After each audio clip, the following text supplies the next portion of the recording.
فقري وإكسابهر فقري يا كل نجار فقري وإكسابهر فقري يا كل نجار كابنت كاب تسفى عزياز عابت ندم تاتزاز نخلو زتمرت زلالم عبيتها بالجزي زي تدرت كله حالا فيو فقرقن زي حالا فيت نفاقر حواتي نفاقر حواتي فقريا ترقم كرسنا ويتا يسوس مهارنا فقريا ترقم كرسنا أبونا زمهارنا نفاقر حواتي نفاقر حواتي فقريا ترقم كرسنا ويتا يسوس زمهارنا فقريا ترقم كرسنا أبونا زمهارنا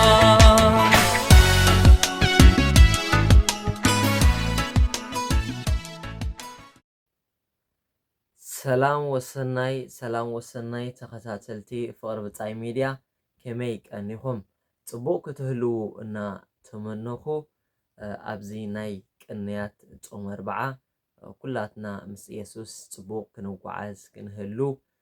ተስፋ እናገበርኩ ናይ ሎም መዓልቲ ኣርእስትና ሓማዮ ኮንካ ሙማት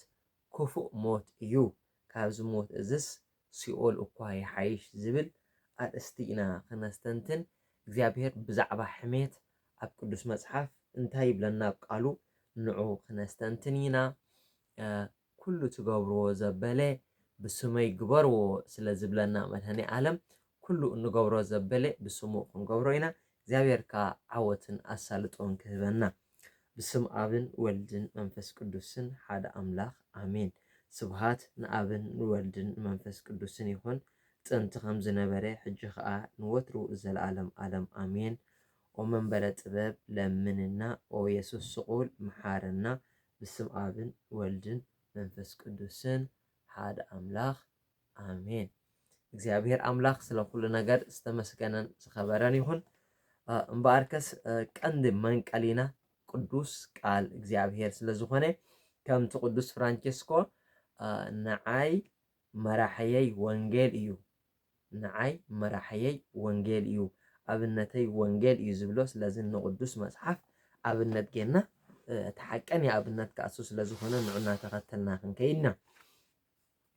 ኣብ ጥበብ ኢያሱ ወዲ ሲራክ ምዕራፍ 28 ፍቕዲ 21 ዝተወስደ ጥቕሲ ብዛዕባ ኢና ክነስተንትን ሎሚ ምሸት ኣብ ጥበብ ኢያሱ ወዲ ሲራክ 21 ኣብ ጥበብ ኢያሱ ወዲ ሲራክ 28 ፍቕዲ 21 ሓማይ ኮንካ ሙማት ክፉእ ሞት እዩ ካብዚ ሞት እዝስ ሲኦል እኳ ይሓይሽ ይብለና እዚ ቃል ኣምላኽ እዩ ቃል ኣምላኽ ዝተመስገነን ዝኸበረን ይኹን አሜን እምበኣርከስ ቅዱስ ቃል እግዚአብሔር ከምዚ ክብለና እንከሎ ኣነን ንስኻትኩም ከዓ እዚ ናይ ሕሜት መንፈስ ገዚእና ኣብዚ ነገር እዚ ምእንቲ ከይንህሉ ካብዚ ነገር እዚ ምእንቲ ክንወፅእ ብዛዕባ እዚ ነገር እዚ ክንሓስብን ነፍስና ክነፀርን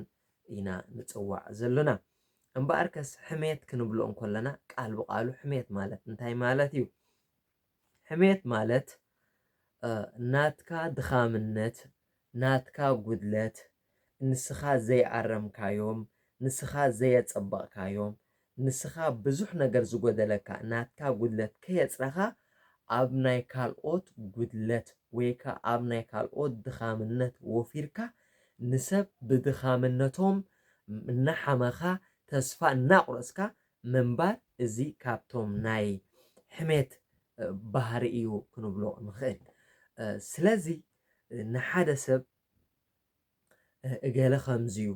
እገሊት ሓጢአተኛ እያ ኣብ ዝሙት እያ ትነብር ሕሉፍ ህይወታ እኳ ፈልጦ እዚ ከምዚ እዩ እዚኦም ከምዚኦም እዚ ሰሪሑ ዘይበልዕ ኣብ ጣላዕ ዝፃወት እዩ እዚ ከምዚ እዩ እዚኣ ከምዚኣ እያ ንሰባት ጥራሕ እናሓመኻ ምውዓል ንሰባት ጥራሕ እናኣናሸውካ ምውዓል እዚ እቲ ሓደ ካብቶም ሕሜት ክንብሎ ንኽእል ወይ ክንዲ ብዛዕባ ሓደ ብሉፅ ሓሳብ ኣምፂኻ ብዛዕባ ሓደሽቲ ነገራት ትዕልል ምስ ሓደ ዓርክኻ ወይ ምስቶም ቀሪብካ ትዕልሎም ሰባት ብዛዕባ ሰባት ክትዕልል እንከለኻ ብዛዕባ ድኻምነት ናይ ካልኦት ሰባት ክትዕልል እንከለኻ እዚ ቃል ብቓሉ ሕሜታ ክንብሎ ንኽእል ስለዚ እዚ ሕሜት እዚ ኣበይ የብፅሓና እንታይ ሳዕብየን ከም ዘለዎ ከዓ ጥበብ ኢያሱ ወዲ ሲራክ 28 ፍቕዲ 21 ኣብ ቅዱስ መፅሓፍ ገንፂ ኢልኩም ክትረኽብዎ ትኽእሉ ስለዚ እዚ ሕሜታ እንብሎ ዘለና ውራይካ ከይትገብር ኣብ ዝባንካ ከይትውዕል ኣብ ናይ ካልኦት ዝባን ምእንቲ ክትውዕል ሰይጣን መንገዲ ይኸፍተልና መንገዲ እቲ ኣብ ዝባኑ ዝውዕል እቲ ኣብ ገዛ ርእሱ ዝውዕል እቲ ገዛ ርእሱ ከፅሪ ኢሉ ዝፅዕር ሰብ ኣዝዩ በልዕ ሰብ ከምቲ ስማርት ንብሎም ኣዝዩ በልዕ ሰብ እዩ ስለዚ በላሕቲ ሰባት ከይንኸውን ድኻምነትና ኣለሊና ድኻምነትና ኣፅሪና ንቅድሚት ምእንቲ ከይንስጉም ሰይጣን እንታይ ይገብረና ድኻምነትና ኣረሲዑ ብናይ ካልኦት ድኻምነት ከም እንንየት ይገብረና ከምዚ ዓይነት ኣካይዳ ክንከይድ እንከለና እዚ ሓጢኣት ይኸውን ስጋ ሰብ ምብላዕ ይኸውን ውራይካ ውራይ ገዛ ርእስኻ ትርስዕ ውራይ ገዛ ርእስኻ ረሲዕካ ድማ ብናይ ካልኦት እናሓመኻ እና ኣናሸኻ ስለትኸይድ ከዓ ኩሉ ግዜ ከይፀረኻ መዓልትታትካ ኣብዚ ምድሪ ይውዳእ ልክዕ ከምቲ ኣብ መፅሓፍ ምሳሌ ክንረኽቦ ንኽእል እቲ እናዞረ ዝሓሚ ሰብ ካብኡ ተጠንቀቕ ይብል ኣብ መፅሓፍ ምሳሌ ክትረኽቡ ትኽእሉ ኢኹም ኣብ ቅዱስ መፅሓፍ ሰርች ግበሩ እቲ እናዞረ ዝሓሚ ካብኡ ተጠንቀቕ ዝብል ፅሑፍ ኣሎ ኣብ መፅሓፍ ምሳሌ ክትረኽብዎ ትኽእሉ ስለዚ እዚ እናዞረ ኣብ ሻሂ ክሰቲ ድዩ ዝወፅእ ኣብ ኣዕሩኽቱ ኣብ ቤተሰብ ክበፅሕ ድዩ ዝወፅእ እናዞረ ኣብቲ ምስ ሰባት ዝርከበሉ እዋን እናሓመየ ዝኸይድ ሰብ ካብኡ ተጠንቀቕ እዩ ዝብል ሓንቲ ምስሊ ኣላ ብብሌን እየ ዝፈልጣ ደኳኾትካ ኩጋባ ብታኾትካ ኩናብራ እውግ ይብሉ እንታይ ማለት እዩ ንዝሓልፍ ዘረባኻ ኣይትሃብ ንዝፀገበ ድማ መግብኻ ኣይትሃብ እቲ ዝፀገበ ነቲ መግቢ ክላገፀሉ እዩ እቲ እናዞረ ዝሓሚ እቲ እናሓለፈ ዝመፀካ ግን እሱ ሓላፋይ ስለ ዝኾኑ እቲ ናትካ ሕሜት ወይ እቲ ናትካ ሕማቕ ክሕልፎ ስለ ዝኾነ ንዑኻ ዘረባኻ ከይትህብ ተጠንቀቕ እታ ምስላ ማለት እዩ ስለዚ እዚ ሕሜት እንብሎ ዘለና ኣዝዩ ክፉእ መንፈስ ካብቶም ምስ ሰባት ፅቡቕ ርክብ ከይህልወካ ዝኣስር መንፈስ ምዃኑ ክንጥንቀቕ ኣለና እስከ ካብቱ ናቱ ሳዕቤናት እንታይ ሳዕቤን ከስዕበልና ይኽእል ሓመይቲ ሰባት ምስ ሰባት ፅቡቕ ርክብ ኣለዎም ድዮም ብኩሉ ሰባት ፍትዋት ድዮም ብዛዕባ እዚ እውን እቲ ናቱ ሳዕቤናትን እቲ ናቱ ዘይሓማይ ምዃን እንታይ ጥቕሚ እውን የምፅእ ነዚ እውን ክነስተውዕሎ ንዕደም ሳዕቤናት ክንርኢ ቅድም ሓማይ ሰብ እንድሕር ኮንካ ኣብ ሓደ ከባቢ ወይ ኣብ ሓደ ከተማ ሓማይ ሰብ እንድሕር ኮንካ ሓደ ሓማይ ሰብ ንሓደ ሰብ ጥራሕ ኣይኮነን ዝሓሚ ወይ ከዓ ንሓደ ሰብ ጥራሕ ኣይኮነን መልእኽቲ ዘመሓላልፍ እንታይ ደኣ ንብዙሓት ንዘዝረኸቦም ሰባት ልምዲ ስለ ዘለዎ ማለት እዩ ስለዚ እዚ ሰብ እዚ ንዓይ ሓሚ ንዓኺ ሓሚ ነቲ ሓሚ ንኩሉ ሰብ እናሓመየ ስለ ዝኸይድ ዘየንደፍ ዘዳይ እቲ ናቱ መንነት ከይተገልፀ ኣይተርፍን እዩ እቲ ኣብቲ ከባቢ ወይ ኣብቲ እሱ ዝቕመጠሉ ዘሎ ሕብረተሰብ ከዓ እዚ ሰብ እዚ መን እዩ እንታይ ዓይነት ሰብ ምዃኑ መንነቱ ባዕሉ ይገልጽ ስለ ዘሎ በቲ ሕብረተሰብ ጥቕኡ ዘሎ ክብሪ ክረክብ ወይ ከዓ ብሰባት ተቐባልነት ረኺቡ ሰባት ክሕግዝዎ እሱ እውን ሰባት ክሕግዝ ምስ ሰባት ፅቡቕ ርክብ ክህልዎ ኣይክእልን እዩ እዚ ኸ እቲ ዝዓበየ ሳዕብየን እዩ ማለት እዩ እንድሕር ከምዚ ዓይነት ሰብ እንድሕር ኮንካ ኣብቲ ከባቢኻ ዘሎ ድውል ኣቢልካ እገለ እዚኣባ ሓግዘኒ ገሊት ከምዚ ከምዚ እንድየ ደልየ ክትብል እውን ኣይትኽእልን ኢኻ እዚ ሓማይ እዚ ኸ ደው ኢሉ እዛ ሓማይት እዚኣ ኸ ደው ኢሎም እናበሉ ሰባት እውን ካባኻ ክርሕቁ ይኽእሉ ስለዚ ምስጢር ካልኦት ምሓዝ ኣዝዩ ዓብ ነገር እዩ እሞ ዝሰማዕካየ ነገር እንተሎ ሕማቕ ይኹን ፅቡቕ ክሰምዕ ካብ ሰብ ባህርያዊ እዩ ወዲ ሰብ ድኹም ስለ ዝኾነ ንኩሉ ስምዓዮ ነቲ ዘድልየካ ተጠቀመሉ ነቲ ዘየድልየካ ኸ በዚ ኣውፃዮ ሓደ ፀሓፋይ እንታይ ይብል እግዚኣብሔር ይብል ክልተ እዝኒ ዝሃበና ክልተ ምኽንያት ስለ ዘለዎ ይብል እቲ ሓደ ምኽንያት ይብል ብዙሕ ምእንቲ ክንሰምዕ ክልተ እዝኒ ሂብና ኣሎ ውሑድ ምእንቲ ክንዛረብ ከዓ ሓደ ኣፍ ሂብና ብዙሕ ምእንቲ ክነዋህለል ብዙሕ ምእንቲ ክንሰምዕ ግን ክልተ እዝኒ ሂብና ኣሎ ይብል እቲ ካልኣይ ምኽንያት ከዓ ይብል ኣብዚ ዓለም ኣእምሮኻ ዘናውፅ ሰላምካ ዝኸልእ ሕሜታ ሓሶት ንጹርነት ዘይብሉ ሓቂ ዘይብሉ ክፉእ ቃላት ዲያብሎስ ዝሰዶም ቃላት ስለ ዘለዉ በዚ ቃላት እዚ ከይንናወፅ በዚ ሰሚዕና በዚ ክነውፅእ ክልተ እዝኒ ሂብና ይብል እዚ ፀሓፋይ ማለት እዩ ስለዚ ነቲ ኣእዛንና ብከምዚ ዓይነት ኣገባብ ክንጥቀሞ ገለ ነገር እንድሕር ሰሚዕካ ዘድልየካ እንድሕር ኮይኑ ተጠቀመሉ ዘየድልየካ እንድሕር ኮይኑ እንድዒ ኣነ ብዛዕቦም ብዙሕ ኣፍልጦ ይብለይን ኣነን ስርሐይን ብዙሕ እንድዒ ርክብ የብለይን ንሶም ወላ ርክብ ይሃለኻ ወላ ድኸምነቶም ፍለጦ ምክንያቱ እቲ ሰብ ሓማይ እንድሕር ኮይኑ ምስ ካልኦት ከፀላኣካ ስለ ዝኾነ ስለዚ ነቲ ዘየድሊ በዚ ሰሚዕካ በዚ ምውፃእ ከዓ ክንላመድ እውን ንፅዋዕ እምበሃርከስ እቲ ቀንዲ ናቱ ሳዕብየን ወይ ምስ ሰባት ኮሚኒኬሽን ወይ ምስ ዝኾነ ሰብ ክሕብረና ዘይኽእል ሕማቕ ባህሪ ካብቶም ሕሜት ወይ ከዓ ሓሳዊ ምዃን ኣጋኒንካ ናይ ምሃብ ከምዚ ዓይነት ልምድታት እንድሕር ኣለና ክሃስየና ይኽእል እቲ ዓብይ ሃሰያ ክሃስየና ዝኽእል ግን እታ ጥቕሲ ሎማዓንቲ እነስተንትና ዘለና እዩ ንሳ ከዓ ሓማይ ኮንካ ምማት ክፉእ ሞት እዩ ካብዚ ሞት እዚ ሲኦል እኳ የሓይሽ ገሃነም እሳት ሲ ንዘለኣለም ገሃነም እሳት እቲ ንሰይጣን ዝተዳለወ ቦታ ይሓይሽ ሓማይ ኮንካ ካብ ምማት እዩ ኣብ ናይ መፅሓፍ ናይ ቅዱስ ፓድረ ፒዮ እንድሕር ርኢና ብዛዕባ ንስሓ ቦታ ዝተዛረበን ፅሑፋቱ ሓመይትን ሓሰውትን ይብል ብፍላይ ሓሰውቲ ይብል ኣብ ንስሓ ቦታ ኣብቲ ነዊሕ እዋን ዝቕመጡሉን ኣብ ከቢድ ስቃይ ዝሳቀየሉ ቦታ እዮም ዝቕመጡ ስለዚ እዚ ሕሜትን ምስ ሓሶት ዝምድና ዘለዎ እዩ እሞ ካብዚ ነገር እዚ ክንቁጠብ ንፅዋዕ እቲ ዝዓበየ ሳዕብየን ከስዕበልና ዝኽእል ኣሕዋተይ ሕሜታ ሓማይ ኮንካ ካብ ምማት ገሃነም እሳት ምንባር ይሓይሽ ማዕረ ክንደይ ከቢድ ምዃኑ እዩ ዘጠንቅቕ ኣብ ሕብረተሰብና ሓደ ኣረዳድኣ ኣሎ እቲ ኣረዳድኣ ኣብ ሕብረተሰብና ዘሎ መብዛሕትኡ ግዜ ደቂ ኣንስትዮ እየን ሓመይቲ ይበሃል ኣብዚ ናይ ሎሚ ዘበን ግን ደቂ ተባዕትዮ እውን ካብ ደቂ ኣንስትዮ እናኸፍአና እንመፀሉ ዘመን እሞ ኩላትና ክንጥንቀቕ እዩ ዘለና ሕሜት ዘበለ ነገር